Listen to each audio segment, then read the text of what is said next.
Okay guys, so we're moving on, and I've got something here from the UK, and I don't normally get stuff from the UK guys, but you know what, this person had some wheels I wanted, and I thought, well, I'm paying for postage anyway, so I might as well just get a shelf.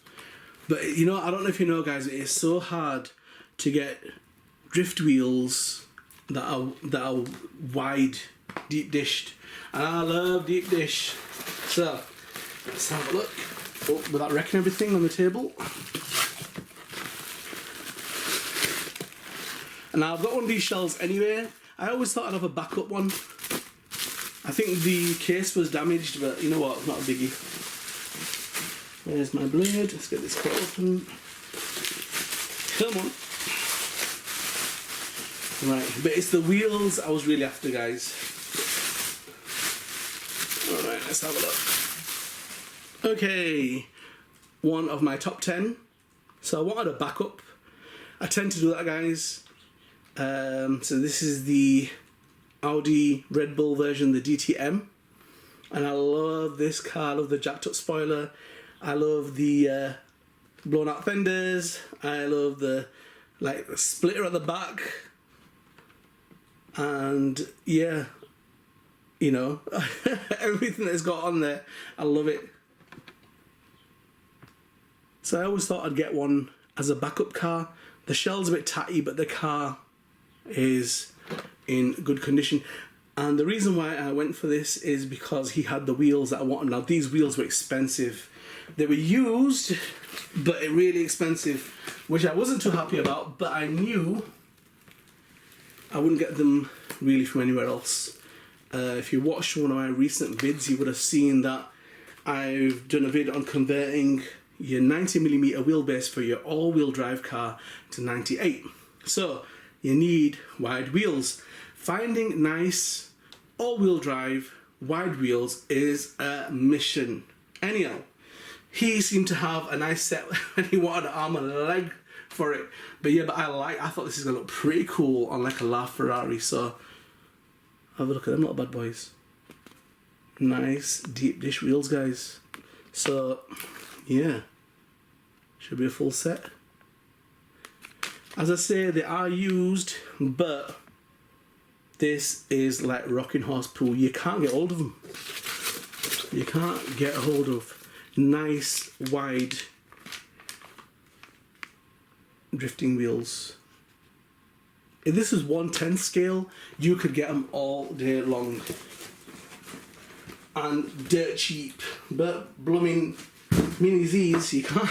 It's a mission you can't, guys. Trust me. So you're gonna see these little bad boys on one of my like Ferraris or McLarens. They'll be coming up in a video. Right. What else was interesting? There's a seller in the UK who actually does paint jobs. I think it's called CKS Designs. Look out for him if you're in the UK, because he does a lot of custom work. I think he's a bit of an airbrush dude. So I've never had a flip tone. Now the thing is, I never had an RX7, not this shape, and I always thought about getting one. I like the metallic blue, but I couldn't justify £70 for it. This was cheaper, but wow, I've never had a flip tone Mini Z before. This is my first flip tone Mini Z. And it's nice. Look at that.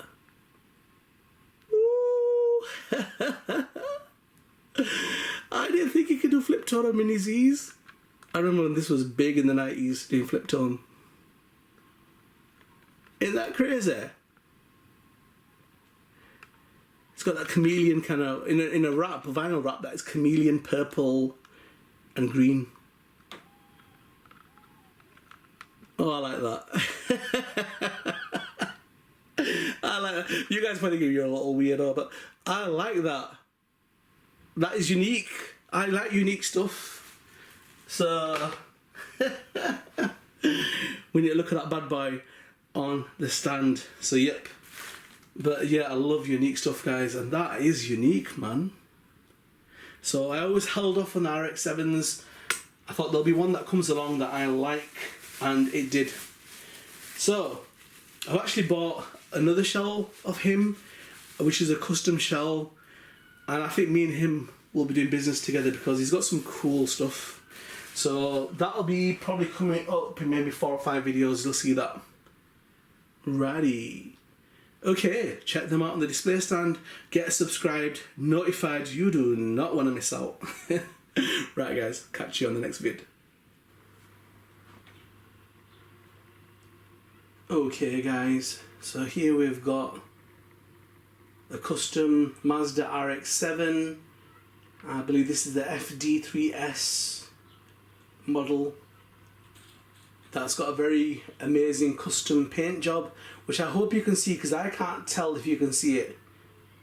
So it seems to have this chameleon kind of flip paint job where you can see 2 tones, where there's like a green that goes into a purple.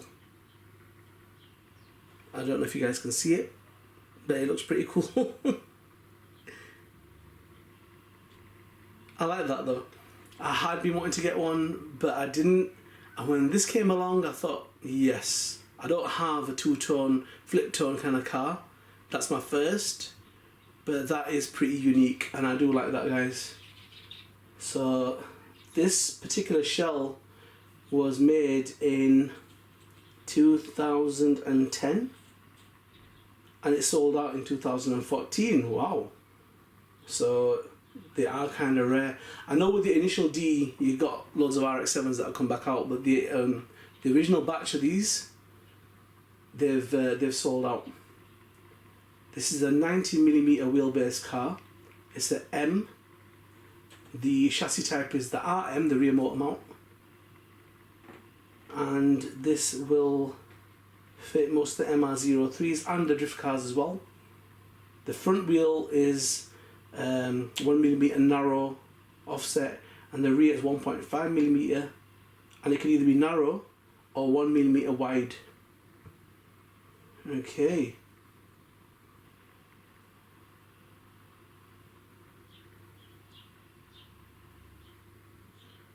So yeah, this was a sports car that's produced by the Japanese automaker Mazda from 1978 to 2002. The original RX7 featured a 1146cc twin rotor, Wankel rotary engine, and front midship. It was a rear wheel drive layout, and the RX7 replaced the RX3, and both were sold in Japan as the Savannah. Later, they replaced all the Mazda rotary engine cars except the Cosmo. So what I love about this car is the pop-up headlights. When I was a kid, that was a big thing. It's like, whoa. There used to be a British car called the TR7, and it was a tiny little thing, but it was the closest that British sports car you could see that's affordable. And that used to have pop-up lights, and we're like, whoa. I know a guy used to have it when we were kids, and we was like, can you put the lights up? So yeah, that was big things back in the day. So this is a 2-seat coupe, and it had the occasional rear seat in Japan.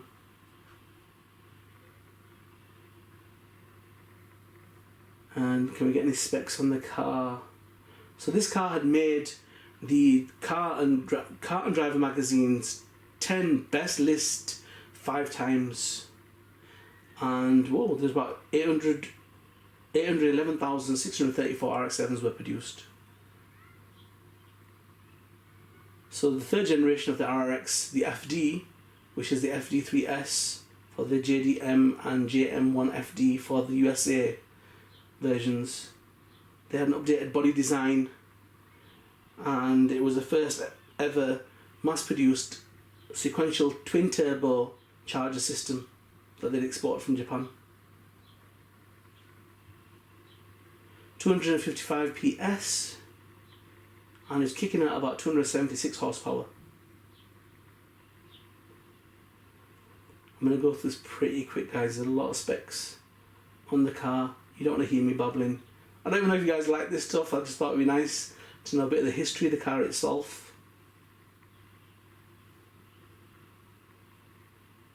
So it's obviously undergone quite a a few changes. So they changed out the changeover process that would happen at 4,500 revs, and they did what was called a wide torque curve throughout the entire rev range. See, Japanese cars, guys, they were known to redline. You could take them, whereas most European cars you couldn't do that, and it could be quite damaging to the car. But all the Japanese cars, that's how guys were driving. They redlined them. You could over rev them cars, no problem.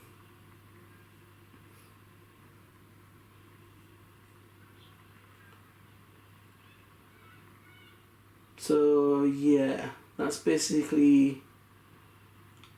So the handling wise, the FD was regarded as world class, and it's still regarded as being one of the finest handling and best balanced cars of all time. Might have something to do with the 50-50 front rear weight distribution ratio that they had, and the low centre of gravity. But guys, I've seen people drifting these, honestly. They're supposed to be really easy to drift. And the MX-5, which was called the prototype. But yeah, but I haven't, honestly, I've seen more MX-5s in the UK where I live anyway, compared to the RX7. Okay, but let me know what you think. I think that paint job's kind of crazy. I don't know if you're getting the full effect, guys. Let me try pushing a bit of a black background behind it, see if that makes a bit of a difference. It may be that... Come on, you little beauty. Does that make a difference? I don't know. The thing is, in the actual lens of the camera, I can't really tell what I'm doing. It's only afterwards when I come to editing videos that I get to look at them and think, okay, do it a bit differently. But that's nice, and I'm looking forward to that being in some street racing vids. Should be pretty cool. Anyhow, as you know, more crazy stuff to come, guys. Get subscribed, notified, be ready. Let's check out the next car.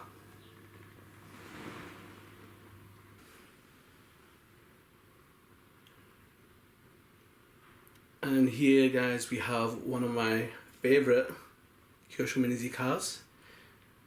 I like this. I like the Sonex version in this car as well, which is more red than we see blue here. So this basically is the Audi A4 DTM 2005. This is the Audi Sport Team ABT number 1 Esk Storm, and this is the Red Bull version, guys. I believe this is kind of rare. This has got a 94mm wheelbase, and it's RM, so it's got a rear motor mount. I like the look of this car, man. This is what I like. You know me, guys. I like jacked up spoilers in the back, which it's got. I like the car blown out. I like the fenders blown out. I like loads of air ducts and grills. And it's got everything, man. It's a full package. I like this car, I really do. And this is in my top 10. So you will be seeing my top 10 Kyosho Mini Zs, and this will definitely be in the lineup, guys. So yeah, I didn't realise that the Audi A4 was part of a subsidiary of the Volkswagen Group. Pretty interesting. And the DTM stands for Deutsche Tourenwagen Masters, and this is a series that was in 2004. Pretty cool, the V8 engines. So these are like identified as Audi Sport, and it's the R.